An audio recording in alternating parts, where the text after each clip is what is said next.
పులివెందుల మండల ప్రజల అభివృద్ధిని చూసి ఓటేస్తామని మంత్రి సవిత మాట్లాడుతూ టీడీపీ ప్రభుత్వం నుండి ప్రజలకు మంచి అభివృద్ధి జరిగిందని తెలిపారు. కూటమి ప్రభుత్వం సంక్షేమ ప్రభుత్వ పథకాలు చెప్పినవన్నీ జరిగాయని తెలిపారు.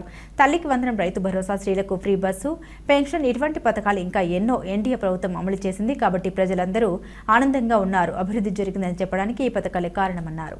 ఎందుకంటే ఒక సంవత్సరం లోపల ఈ ఊర్లోనే సుమారుగా 40 లక్షల రూపాయలతో సీసీ రోడ్లు వేయటం కావచ్చు, మరి సంక్షేమ పథకాలు ఒక పక్క ఏ వృద్ధులను అడిగినా మాకు 4000 పెన్షన్ ఇంటి దగ్గరికి వస్తూ ఉంది. మరి చిన్నారులు మాకు తల్లి వందనం, ఇంట్లో ఎంతమంది బిడ్డలు అంటే ఈ ఊర్లో సుమారుగా 4 ఉన్నారు, 5 మంది ఉన్నారు, 3 ఉన్న వాళ్ళకు కూడా వాళ్ళ కుటుంబ సభ్యులు అందరితో చూపించి మాకు అందరికీ తల్లి వందనం పడింది.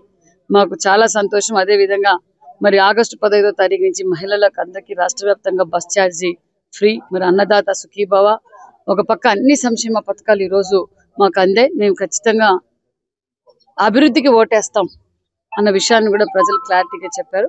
మరి మాకు కూడా ఎందుకంటే ఈ 5 రోజుల నుంచి డోర్ టు డోర్ తిరగటం వల్ల క్లారిటీ వచ్చిందంటే ప్రజలు అభివృద్ధిని చూసి అభివృద్ధికి ఓటు వేయాలనేది డిసైడ్ అయ్యారన్న విషయాన్ని కూడా మీకు తెలియజేస్తున్నాం.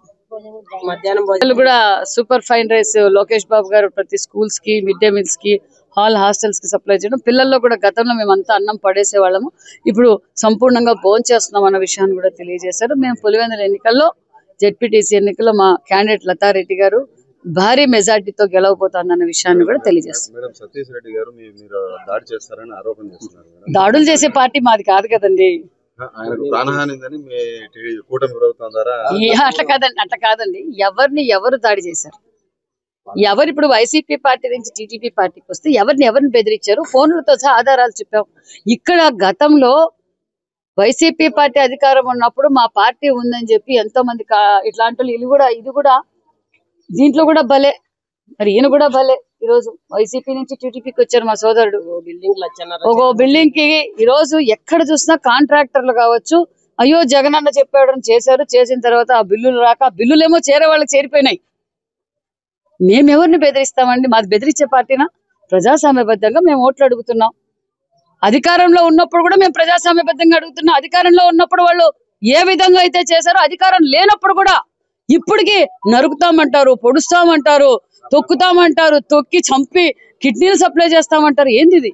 భయభ్రాంతులు చేస్తున్నారు. మేము కాదు చేస్తున్నది. మేము ఇంటింటికి వెళ్ళి ఓటు అడుక్కుంటున్నాం. వాళ్ళు డబ్బుతో కొనసిలు అనుకుంటున్నారు. వాళ్ళ దగ్గర దోచుకున్న డబ్బు ఉంది, మా దగ్గర అభివృద్ధి ఉంది. అభివృద్ధిని చూసి ఓటేయండి. వాళ్ళు ఇచ్చే డబ్బులు తీసుకోండి కావాలంటే. ఎందుకంటే వాళ్ళ దగ్గర లక్షల వేల కోట్లు దోచుకున్నారు. మరి వాళ్ళు ఎంత ఇచ్చినా తీసుకోండి, మా దగ్గర డబ్బు లేదు. మేము అభివృద్ధి చేసాం, పరిశ్రమలు తీసుకొస్తాం, ఉద్యోగాలు ఇస్తాం, ఏదైతే రైతన్నలకు ఏం అవసరం అవన్నీ కార్యక్రమాలు చేస్తామన్న విషయం కూడా తెలియజేస్తున్నాం.